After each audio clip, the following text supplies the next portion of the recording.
name is Joe Horne. I'm Community Development Director for Williamson County Government, and I'd like to welcome you to Community Development 101.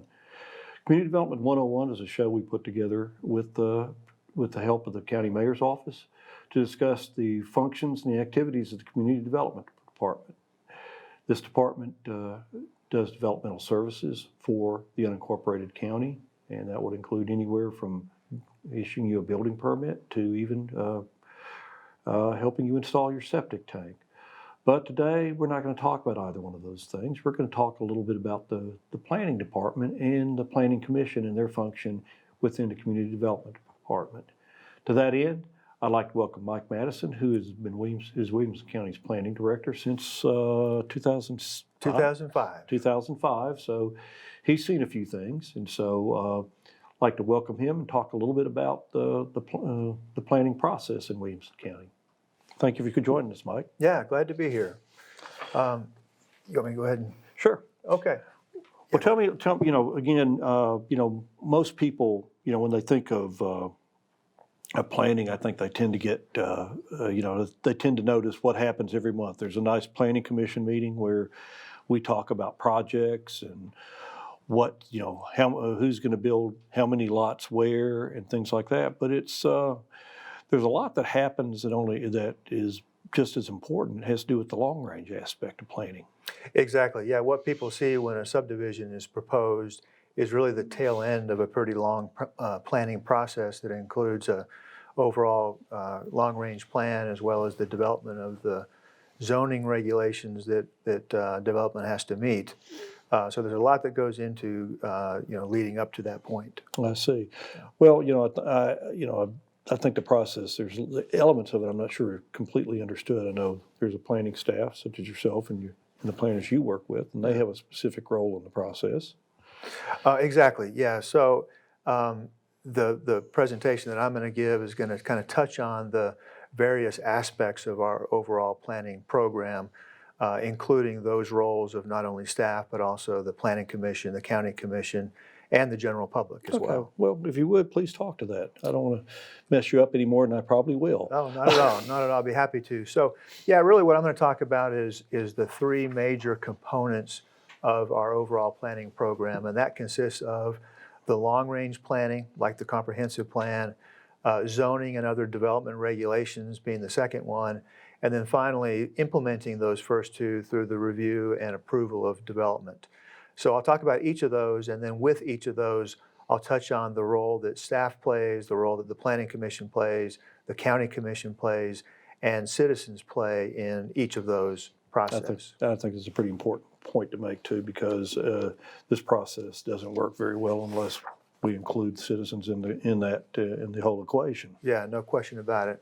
So the first one is long-range planning, which essentially involves working with stakeholders and the general public to create long-range plans for how a community should grow and develop and evolve over time.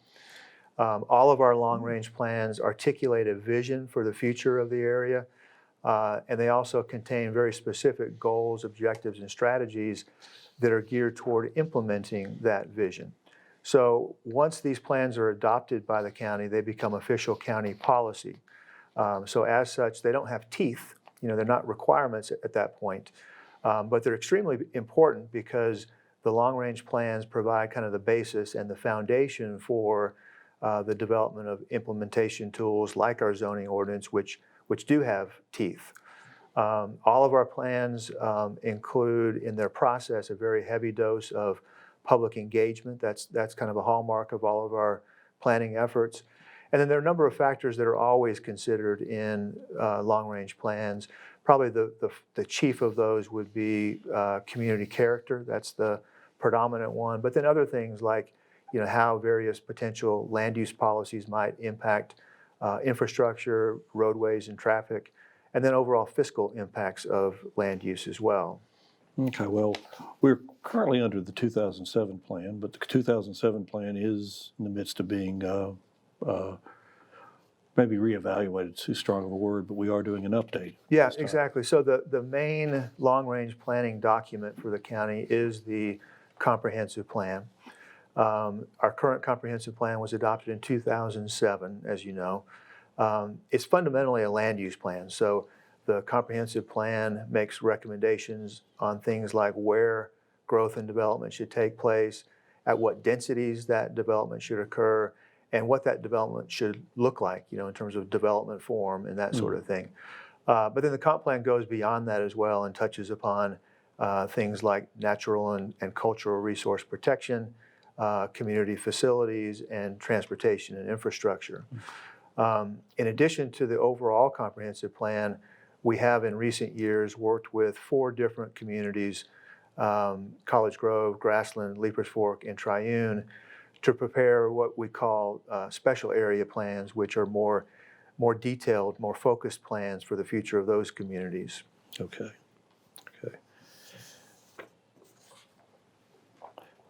Okay, we're talking about, I mentioned earlier the idea of the plan update. That process has been going on for what, roughly a year now? Not quite a year, but I guess close. I should say, since this will probably be shown several times, we are currently sitting in October 2019. So. Exactly, yeah. So we are in the process of updating the county's overall comprehensive plan. We refer to that process and that plan as Williamson 2040. And we feel like this is really one of the most important projects that we've done in the last 10 or 12 years, at least since the last comprehensive plan. And so when we started this process, we began with a real detailed assessment of our current plan.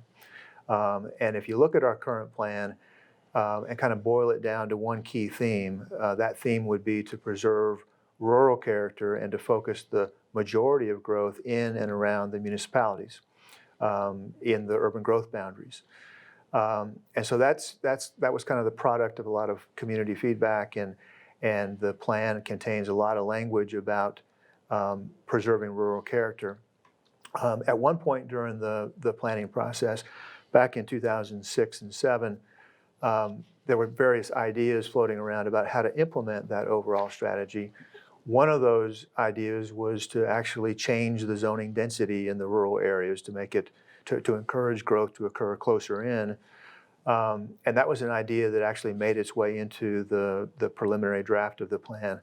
But kind of late in that planning process, there was a decision made at that time not to reduce the fundamental residential densities that had been in place for many years. And so that's kind of made it difficult to implement that overall strategy. There have been a lot of successes in terms of implementing the plan. I mentioned the 4 area plans that we did, which were very successful projects. We also completely overhauled the county zoning ordinance, which has resulted in much better development standards in terms of preserving natural resources and open space and just the overall quality of development. But, in fairness, looking at how well we've implemented the plan, I think we've only had marginal success in that fundamental growth management strategy of preserving rural character. And so this map that's on the screen now kind of highlights that. So to orient people, the gray reflects the cities, so Brentwood, Franklin, Nolensville, Thompson Station, Spring Hill, and Fairview. The yellow are those urban growth boundaries that I spoke about. What you see in red represents the development that was already in place when our current plan was adopted in 2007. And the areas that are either in blue or purple represent development that has taken place after the plan was adopted in 2007. And so what you'd like to see is more of the blue and purple located in those yellow areas. But what has happened is a lot of the development, maybe even most of the development, has kind of leaped over those urban growth boundaries and settled into the more rural areas of the county, kind of as a path of least resistance kind of a thing.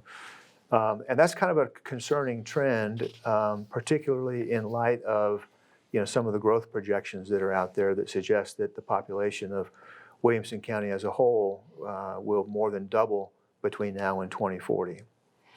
And so we kind of feel like we're really in a policy fork in the road at this point in Williamson County, where I think we need to conclude in this plan one of two things. I think we need to either conclude that the county still does want to preserve rural character in outlying areas by focusing the majority of growth in and around the municipalities, or do we want to conclude that the continuation of suburban development kind of sprawling into those rural areas is acceptable, and that the former policies are no longer applicable. That's kind of the fundamental question that needs to get answered during this plan update process. Well, we've had quite a bit of, and this is, I want to emphasize this. This hasn't been done in a vacuum. This has been done with significant public outreach. Yeah, And, and involvement of this, stakeholders. Pretty much, we have a plan. We have a plan forum, or what are we calling it? We have an advisory committee, which I think we've got a good mix of, different interests, being from environmental, historical, development interest, and the like, and trying to walk them through what I guess at least what the numbers are telling us. Yeah, exactly. We've also had as you know, a real robust public engagement process. Yeah. We've had a couple of very well-attended public meetings, and we've also this time around introduced a lot of online opportunities where so far hundreds of people have participated in online surveys or online activities.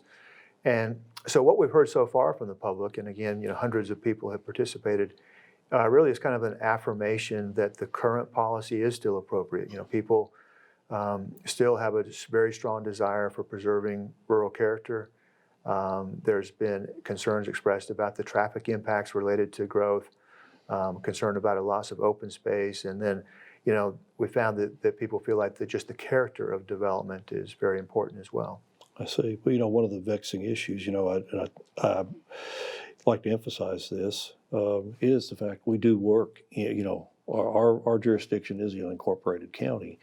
And so we have a lot of players, we have regional influences being part of the Nashville metro area, but also we have sub-regional influences being a part of Williamson County with the six cities, and they have a great deal of influence on what we do and how things have turned out in certain areas. I know schools is one everybody loves to talk about, but it comes up in traffic as well. Yeah, absolutely. And so the collaboration with those other entities is extremely important.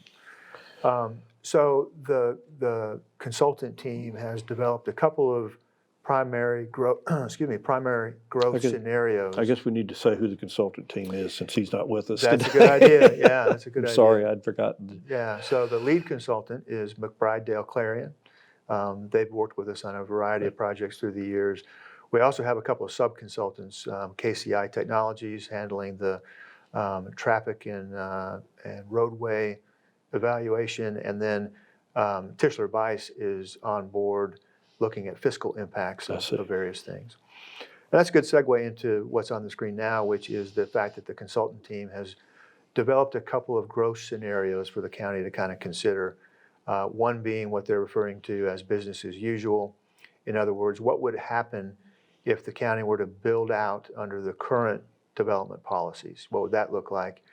And then the other one called Town and Country, which is what would happen if the 1 unit per acre areas, particularly in the eastern part of the county, were to be changed to 1 unit per 5 acres, and then growth encouraged in the urban growth boundaries, and those would be developed according to either the prevailing density of the particular city or based upon the specific recommendations of those cities in their comprehensive land use plans.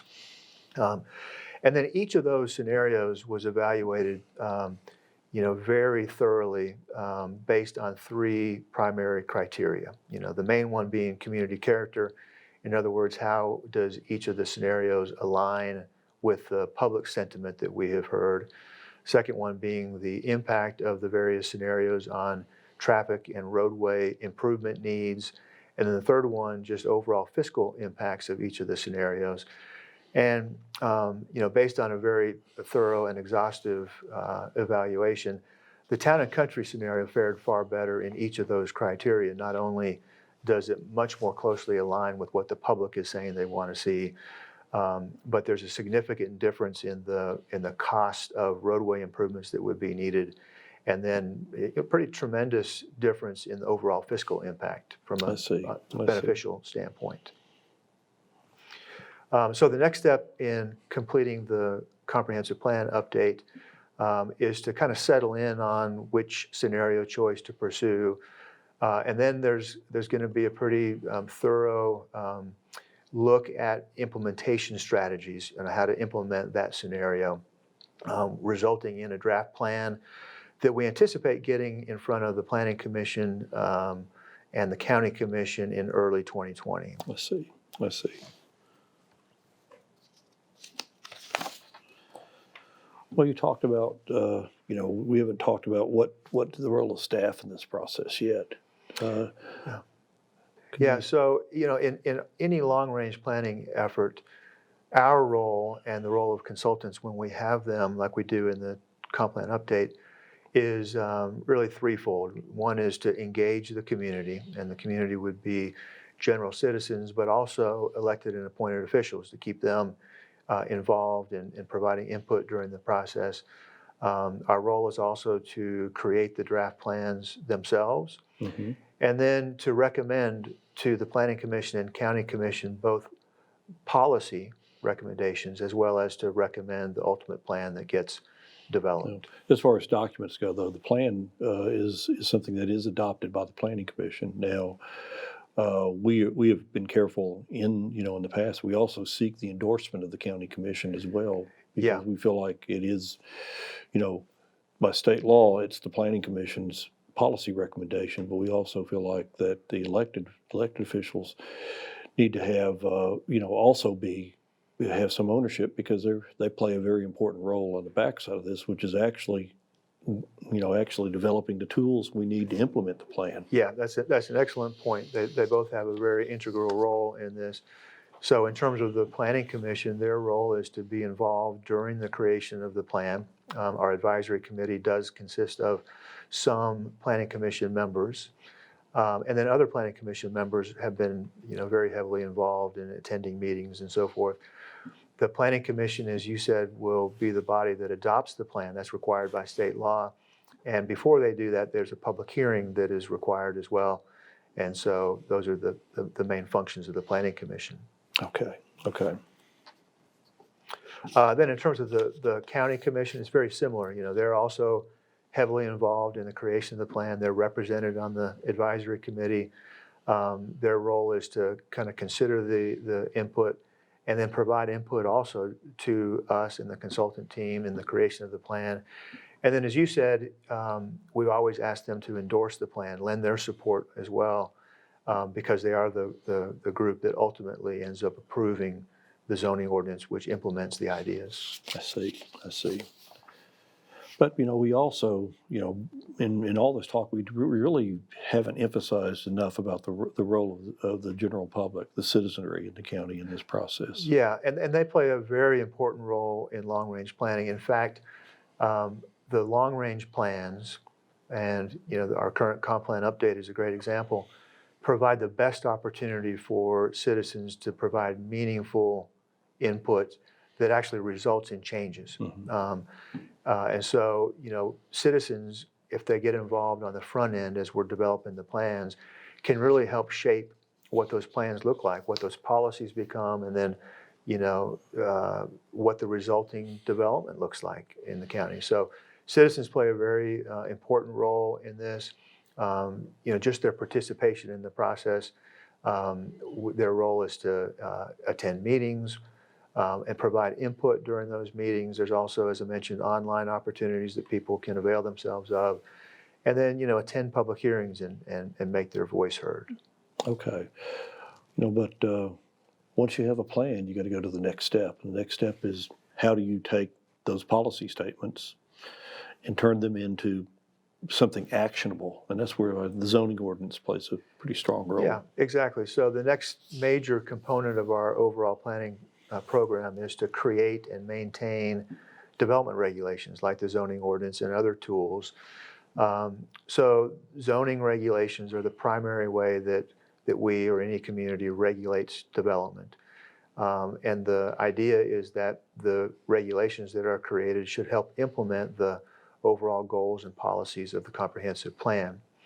The current zoning ordinance was adopted in 2012 and became effective in January of 2013, and I think it served us very well. When we finish the comprehensive plan update, there will be changes that are going to be necessary to be made. The zoning ordinance itself consists of two major parts. There's a zoning map, of course, and then the zoning text. This is a illustration of the official zoning map where every property in the unincorporated county has a certain zoning designation that's applied to it. And so these various colors on the map represent different zoning districts that are applied. And each of those zoning districts have their own allowable density and their own development standards that are associated with those. Hence the name, I'm zoned for, Exactly. That's right. But the text is exceptionally important as well. Yeah, so the text is the actual book itself. That's the zoning ordinance document that really defines the rules that development has to meet. And so it outlines the uses that are allowed in each district, and then it provides a set of pretty detailed development standards related to development density, building setbacks, lot size, how much open space is required, natural resource protection, landscaping, traffic mitigation aspects, and so forth. I see. Now, sometimes there are changes to our zoning ordinance or other documents. Those should always be fluid. So if we recognize that it's not resulting in what we need, then we need to modify that, and we do from time to time. Well, that's part of the whole citizens' involvement part. Yeah, no question. That's the whole idea of why you engage the citizenry and the public in these processes, because sometimes what we think we're going to get isn't what we're going to get. Exactly. And so citizens participating in the process, especially at the subdivision level, and expressing how they feel about those projects does sometimes result in meaningful changes to the ordinance. So that happens from time to time. The procedure is that staff would evaluate that request, whether it's a rezoning request or a proposal to modify the actual text of the zoning ordinance. And then we make a recommendation to the Planning Commission, who holds a public hearing. Their vote is in the form of a recommendation to the County Commission. And then ultimately the County Commission holds a public hearing and is the body that ultimately decides whether a proposed amendment should be approved or not. Okay. And, staff is deeply involved in developing these amendments and other things as part of this process as well. Exactly. So staff would be the one to actually draft the amendment to the zoning ordinance and evaluate any rezoning request or map amendment request. And then, as I said earlier, we make pretty detailed and pretty informed recommendations to both the Planning Commission and the County Commission. Oh, very good. Very good. Now, this is quite possibly one of the things that is not entirely understood about the Planning Commission's role in all this. The Planning Commission historically, I don't know if you go back and read histories of these bodies, they were always foreseen as something of a cross-section of the community. Mm-hmm. Even a blue ribbon panel have been one of the old texts described them as. So these are they're not a jury. You don't want 12 disinterested people. You want 12 people that come from a range of backgrounds to help you with this. Yeah. So when the Planning Commission is involved in this, they have a very particular role in the process of these zoning amendments. Yeah, they sure do. And just like citizens and their input can sometimes highlight a need to make some changes, one of the key roles of the Planning Commission is to identify necessary changes based on what they're seeing on their agendas and the results that they're seeing.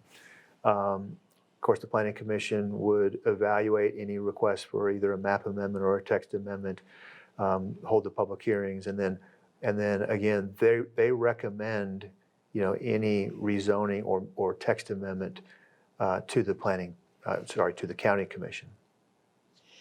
And so, but again, we've cleared the Planning Commission process, but the County Commission is the legislative body. It ultimately, these decisions, after these recommendations and after the public hearings at the Planning Commission, the decision rests upon them.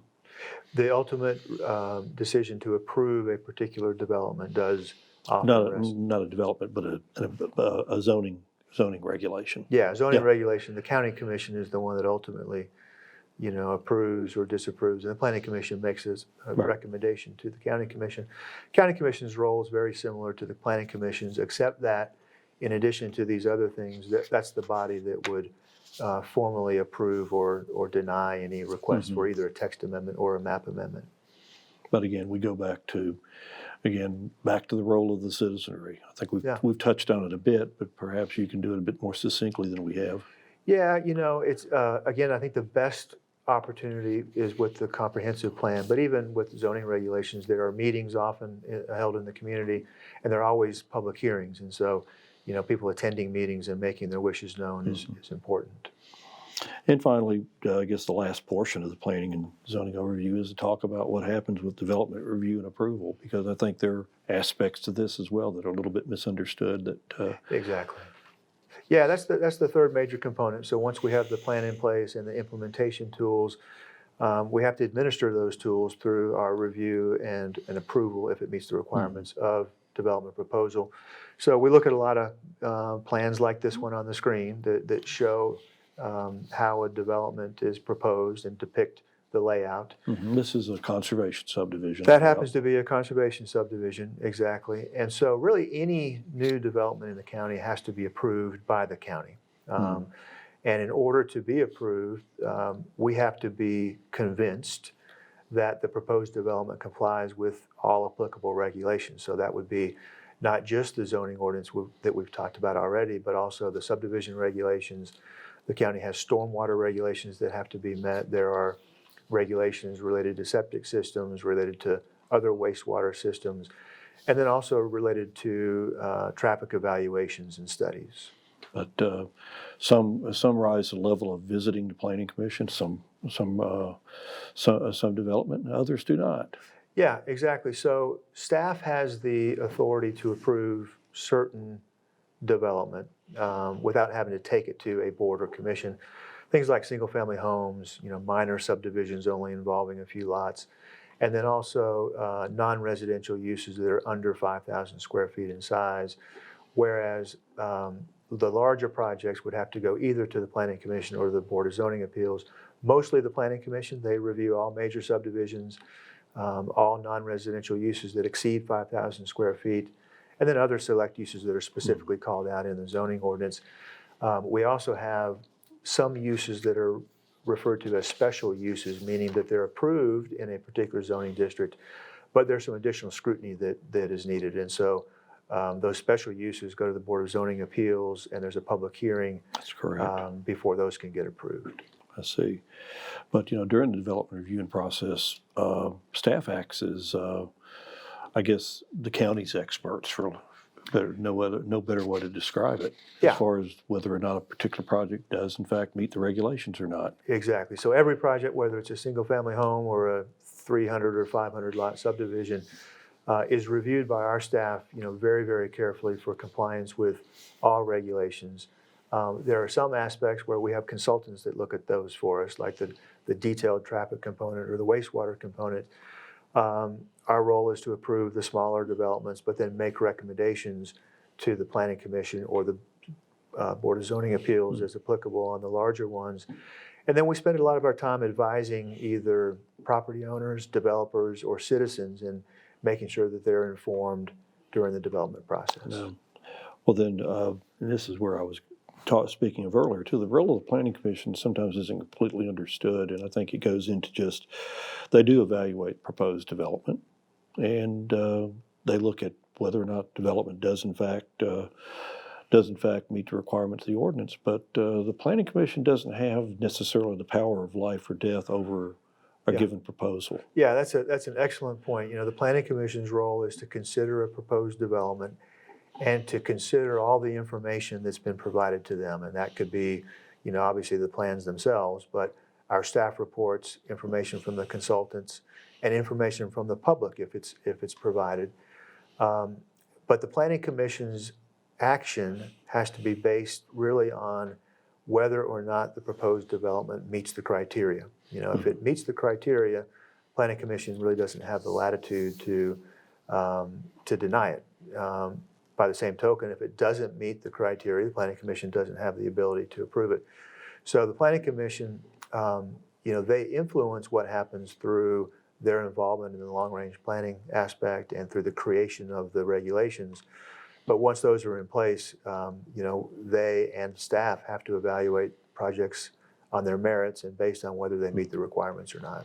True enough, and also, but also the Planning Commission, if something isn't necessarily happening the way or in the manner that they agree with, they'll go back to staff and say, we'd like you to consider drafting drafting amendment. I know very recently we did just that over some buffers in conservation subdivisions. Yeah, and that's happened, multiple times where the Planning Commission identified an issue based on what they're seeing on their agendas and kind of instructed us to make some modifications. Or at least facilitate the modifications, because that directly segues into the next part. Yeah. We can make the modifications that the Planning Commission suggests, and they can make a recommendation, but ultimately, this is where the County Commission steps back into this particular fray. Yeah, exactly. So, the County Commission's main role in actually, the development proposals happens on the front end, because they establish the zoning regulations that become the rules that development has to play by, basically. But then, they also often will become aware of a development through either the developer themselves or through their constituents, and then they can serve as a voice for those people and kind of a facilitator and a liaison during that process. I see. But then throughout this process too, there is a role for the citizenry. I know certain of the subdivisions, 50 lots or greater, I believe, do actually mandate that a public hearing be held. Exactly. Yeah, so there are a number of ways that people can get involved on the development side of things when a development is actually proposed. And the first is, we hope that people will learn about a potential project, which they can do in a variety of ways. We always post our agendas. We're going to be posting staff reports and plans on the website, so people will be able to learn quite a bit about a proposed development on the website. You mentioned the public hearing, and yes, anything over 50 lots requires a public hearing, where we'll actually give direct notices to adjacent property owners. We'll put a sign on the property and publicize it in a newspaper and often online opportunities. This is perhaps a bad way to use the phrase, but also we have a dedicated portal. Anybody wanting to comment on a public hearing item? We do. So even if an item isn't a public hearing, whether there's a public hearing or not, right, people can always provide written comments to the Planning Commission and express their views, either by sending something to us, which we will share with them, but the more common way to do that is that people will send an email to the overall Planning Commission email, which is posted on the website. That's true as well. And then that's distributed automatically to each Planning Commission member. I see. Well, I hate to cut this off, but I do believe we're pretty much out of time. I'd like to thank you, Mike, for joining us, going through this process. I know you will probably be popping up periodically in one or another of the Community Development 101 101 episodes. We look forward to having you on then. Good. Thanks. In the interim, thank you very much for joining us, and look forward to seeing you again. Have a good day.